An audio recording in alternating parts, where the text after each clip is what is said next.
아침에 눈을 떴을 때 집안은 유난히 차가웠다. 난방이 꺼진 것도 아닌데 기온보다 먼저 마음이 얼어붙는 날이 있다. 나는 이불 끝을 손가락으로 만지작거리며 잠깐 멈췄다. 식탁 위에 있던 그 종이가 떠올랐다. 내일 아침 잠깐 부탁. 짧은 문장인데도 밤새 내 안에서 서걱거리며 움직였다. 거울로 나가니 시어머니는 이미 앉아 있었다. 평소보다 이른 시간이었다. 앞치마도 두르지 않은 채로 검은 니트 위에 손을 얹고 있었다. 테이블 위엔 따뜻한 물 한 컵과 약봉지가 가지런히 놓여 있었다. 시어머니는 내가 들어오자 고개를 들었지만 눈은 내 얼굴을 오래 붙잡지 못했다. 어머니, 무슨 일이세요? 내 목소리는 내가 생각한 것보다 조심스러웠다. 어색함을 감추려는 사람처럼. 시어머니는 잠깐 숨을 고르더니 종이 한 장을 내 쪽으로 밀었다. 병원 진료 일정표였다. 날짜가 동그라미로 표시돼 있었고 옆에 작은 글씨로 설명이라고 적혀 있었다. 나는 의사가 했던 말이 떠올랐다. 다음엔 보호자와 같이 오라는 말. 민석이 회사. 시어머니가 말을 끝까지 하지 못하고 끊었다. 나는 얼핏 고개를 끄덕였다. 네, 요즘 많이 바쁘죠? 시어머니의 손가락이 약봉지 위를 느리게 쓸었다. 그 짧은 움직임이 마치 그래서 라는 말을 대신하는 것 같았다. 나 같이. 그 말을 하며 시어머니는 아주 작게 내 쪽을 보았다. 부탁이 있었다.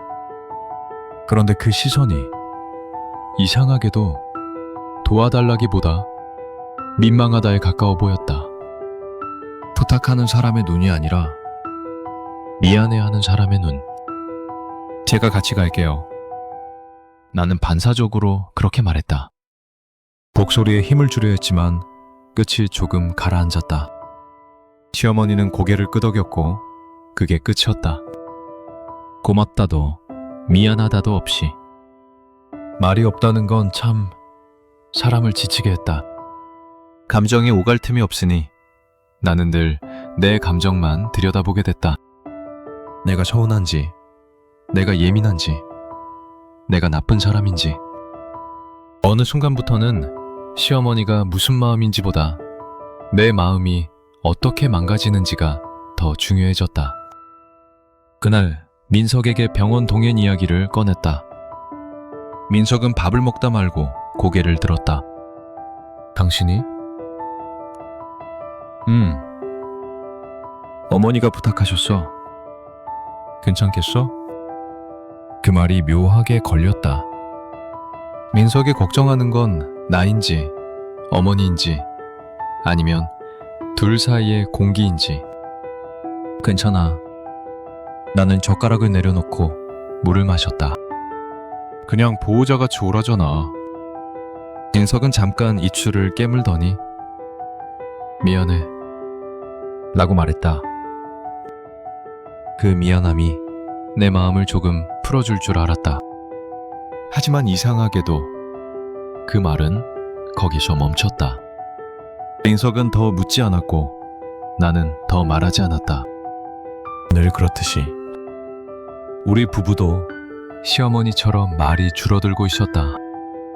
며칠 뒤 병원 가는 날, 시어머니는 또 검은 코트를 입었다. 손에는 그 천 가방. 나는 운전대를 잡고 내내 라디오를 켤까 말까 망설이다가 결국 켜지 않았다. 라디오에서 흘러나오는 웃음소리가 이 차 안에서 너무 튈 것 같았다. 병원 로비는 사람들이 많았다.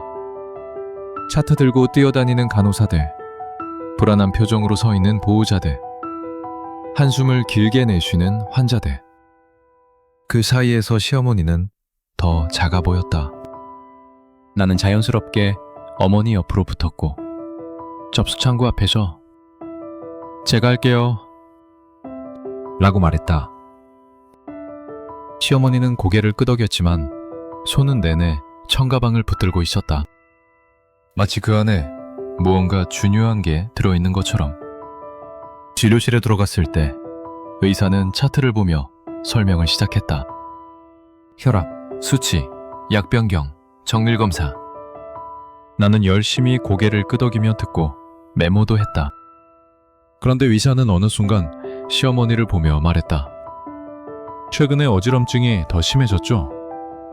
혹시 집에서 넘어지신 적은 없으세요? 시어머니는 잠깐 시선을 피했다. 없어.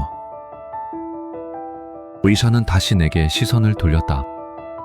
보호자분이 좀 잘 봐주셔야겠어요. 낙상 위험이 있으니까. 그 말에 내 머리가 순간 얼었다. 보호자. 그 단어가 내 어깨 위로 툭 떨어진 느낌이었다. 나는 며느리였고 보호자였다. 그 두 역할이 동시에 목을 조였다. 진료가 끝나고 나오는데 시어머니가 복도에서 갑자기 멈춰섰다. 사람들이 옆으로 지나가며 우리 어깨를 스쳤다. 시어머니는 한참 입술을 달싹이다가 말했다. 약 바뀌면 밥. 말이 이어지지 않았다. 나는 짧게 웃어버렸다. 웃고 싶어서가 아니라 어색함을 덮으려는 웃음. 약 드시기 힘드시면 제가 챙겨드릴게요. 그러자 시어머니는 고개를 저었다. 아니, 밥, 너 회사. 그 말에 내 속이 철렁 내려앉았다. 시어머니가 내 회사까지 걱정한다고? 그런데 그 걱정은 왜 이제야 나오는 거지? 왜 늘 이렇게 뒤늦게 끊긴 문장으로만. 괜찮아요, 어머니. 나는 말을 부드럽게 했다. 제가 할 수 있어요. 시어머니는 그 말을 듣고도 안도하지 않았다. 오히려 더 조심스럽게 그리고 더 낮은 목소리로 말했다. 민석이 하지 마. 나는 그 순간 손에 들고 있던 진료 서류가 조금 구겨지는 걸 느꼈다. 왜요? 시어머니는 대답하지 않았다. 그저 손가락으로 천가방 끈을 더 세게 쥐었다. 차로 돌아오는 길, 나는 무슨 말을 해야 할지 몰랐다. 시어머니는 창밖을 봤고 나는 운전대를 봤다. 서로를 보지 않는 사이에 말하지 않은 말들이 차 안에 쌓였다. 무거운 공기가 됐다. 민석이에게 말하지 마. 그 말은 내게 여러 의미로 들렸다. 민석을 걱정해서? 민석을 더 힘들게 하지 않으려고? 아니면 나를 보호자 역할로 묶어두려는 거야? 내가 그런 생각을 하는 스스로가 싫었다. 하지만 한번 떠오른 의심은 쉽게 내려가지 않았다. 집에 도착하자마자 민석에게 전화가 왔다. 어땠어? 민석의 목소리는 피곤했지만 급했다. 나는 잠깐 망설였다. 시어머니가 했던 말을 떠올렸다. 말하지 말라고. 그런데 민석은 남편이었고 아들이었다. 그에게 숨기는 게 맞는 건지, 내가 왜 이런 역할을 떠안아야 하는 건지 머리가 혼란스러웠다. 그냥 약 조금 바뀌고 검사 더 하자고 하셨어. 나는 중요한 부분을 삼켰다. 어지럼증, 낙상위험, 보호자 역할. 입안에 남은 말들이 쓴맛처럼 돌았다. 민석은 알겠어. 하고 전화를 끊었다. 그렇게 간단하게 끝나는 통화가 오히려 더 불안했다. 나는 내가 무슨 잘못을 한 것 같았고, 동시에 지금 내가 잘하고 있는 건가? 라는 생각도 들었다. 그날 저녁, 시어머니는 밥을 거의 먹지 않았다. 반찬에 젓가락을 대는 척만 하고 국 한 숟갈 떠먹고는 젓가락을 내려놓았다. 나는 어머니, 좀 더 드세요. 라고 했지만 시어머니는 고개를 저었다. 속 안 좋아. 그 한마디로 끝이었다. 설거지를 하는데 시어머니 방에서 쿵 하는 소리가 났다. 그 소리가 크진 않았지만 이상하게 내 심장이 먼저 뛰었다. 나는 물 묻은 손을 앞치마에 대충 닦고 복도로 뛰어나갔다. 문을 두드렸다. 어머니?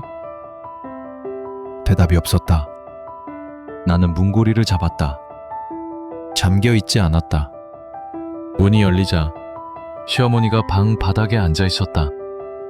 이불 옆에 기대고 한 손으로 허리를 붙잡은 채로. 괜찮으세요? 내 목소리가 높아졌다. 시어머니는 고개를 저으며 니라고 했다. 하지만 얼굴이 창백했다. 나는 무릎을 꿇고 손을 뻗었다. 시어머니의 손은 차가웠다. 아주 차가워서 순간 겁이 났다. 넘어지신 거예요? 아니, 그럼 왜? 시어머니는 그제야 나를 한번 똑바로 봤다. 그리고 아주 작은 목소리로 말했다. 민석이 자고 있으니 깨우지 말라는 뜻이었다. 나는 목이 막혔다. 상황은 시급한데 시어머니는 끝까지 아들의 잠을 먼저 생각하고 있었다. 그게 사랑인 건지 습관인 건지 아니면 평생 몸에 밴 참음인지 알 수 없었다. 나는 결국 민석을 깨웠다. 민석아, 민석은 벌떡 일어나 방으로 뛰어갔다. 시어머니는 그 순간 얼굴을 돌렸다. 마치 들킨 서서나처럼. 민석의 어머니를 부축해 침대에 앉히고 상태를 확인하는데도 시어머니는 계속 괜찮아만 반복했다. 민석은 짜증이 섞인 목소리로 말했다. 뭐가 괜찮아? 넘어지면 큰일 난다니까.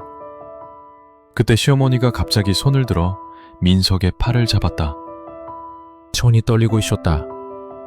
시어머니는 민석을 보지 않고 내 쪽을 보며 말했다. 말하지 마. 이번엔 민석에게가 아니라 나에게였다. 그 말은 방 안 공기를 단번에 얼렸다. 민석의 눈살을 찌푸렸다. 뭘 말하지 마요. 시어머니는 입술을 닫았다. 그리고 고개를 숙였다. 나는 민석의 시선을 피했다. 그의 눈에 나는 뭔가를 숨긴 사람으로 비쳤을 것이다. 그날 밤 민석과 나는 거실에서 작은 목소리로 싸웠다. 민석이 말했다. 당신 오늘 병원 갔다면서 왜 이런 얘기는 안 했어? 어머니 위험하다잖아. 나는 억울함이 치밀었다. 나도 말하려고 했어. 근데 어머니가 말하지 말랬어. 그럼 말하지 말아야 돼? 그럼 내가 어머니 말을 어기고 당신한테 다 말해야 해? 당연하지. 어머니 일이잖아. 민석의 말은 맞았다. 하지만 맞는 말이 늘 옳게 들리는 건 아니었다. 나는 내 속이 비어가는 느낌을 받았다. 내가 보호자인데 동시에 며느리로서 눈치 봐야 하고 동시에 아내로서 남편에게 솔직해야 한다. 그 역할들 사이에서 나는 자꾸 찢어졌다. 당신은 평하잖아. 나는 결국 말을 뱉고 말았다. 어머니가 말 안 하면 그냥 원래 그래 하고 나는 그 침묵을 다 받아내야 하고.